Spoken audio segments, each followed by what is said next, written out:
Is social media raising children? A 14-year-old once told me something quietly. She said, "Ma, I deleted pictures because only 17 people liked them." 17. When I asked her why that mattered, she said, "It means I'm not fine as other girls."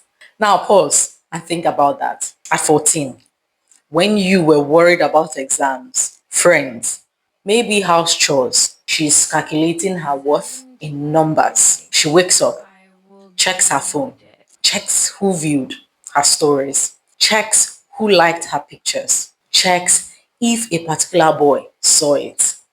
Before brushing her teeth, she has already measured her value. And her mother says, "We raised her well."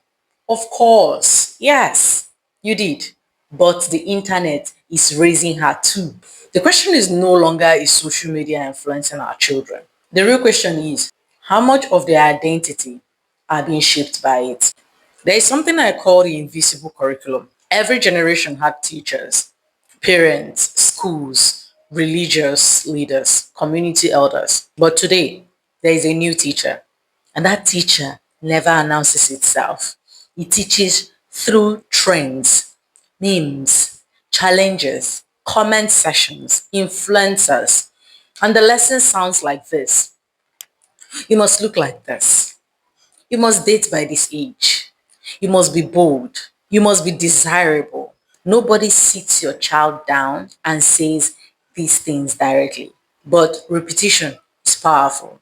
What is repeated becomes normalized. What is normalized becomes identity. Story time. Let me tell you a story about a 15-year-old boy. He is quiet, respectful, from a conservative home.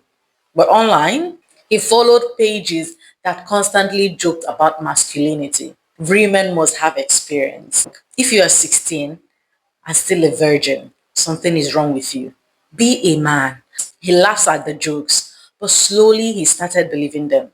He felt behind. He felt pressured. He felt inadequate.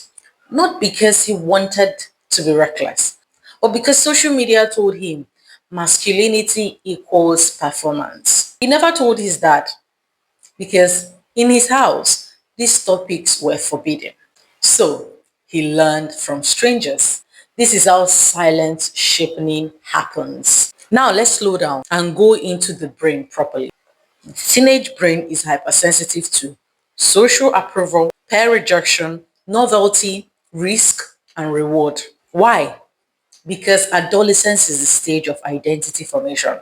Their brain is asking, who am I? Where do I belong?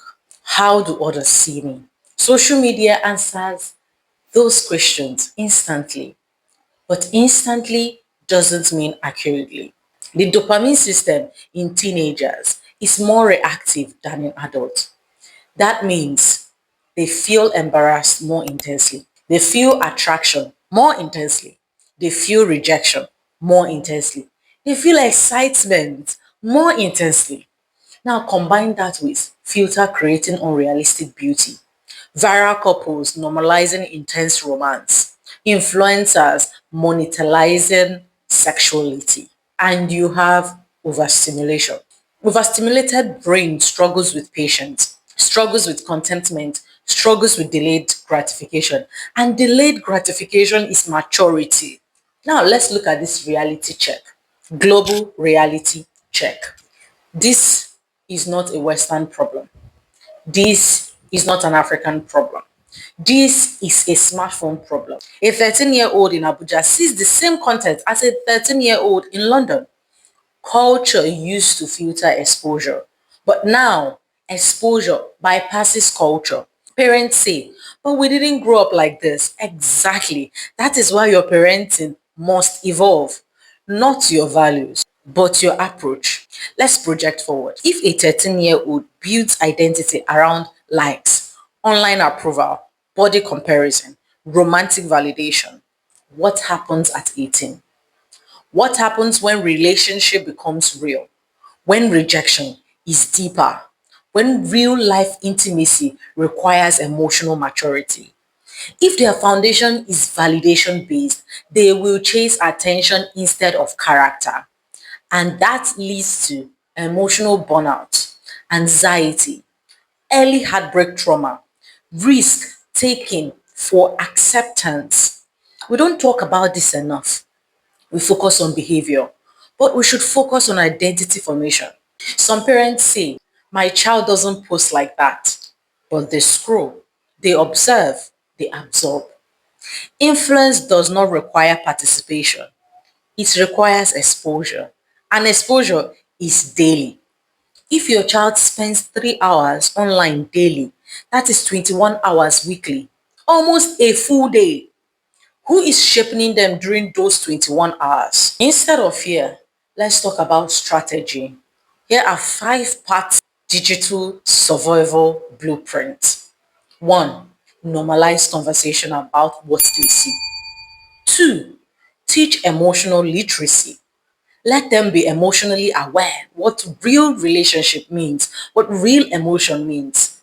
3. Strengthen real world competency. Delay exposure without shaming. Don't say drop the phone. Let them talk about it. 5. Model healthy phone behavior yourself. Children copy what they see. If you scroll endlessly but warn them against scrolling, the message conflicts. Remember the 14-year-old girl who deleted her photos? Yes, that one. After months of guided conversation, her mother stopped attacking her phone use and started asking deeper questions. Something changed. The girl began saying things like, it's just filter. They edited their bodies. It's not real. Critical thinking replaced comparison. Connection replaced secrecy. Social media didn't disappear, but it stopped being her parents. Your child doesn't need you to fight the internet. They need you to interpret it. They do not need control. They need clarity. Because if you don't help them understand what they are consuming, they will consume it without understanding it. And what they consume repeatedly will shape who they become. Are you a parent in your child's digital world? Or are you hoping culture will protect them?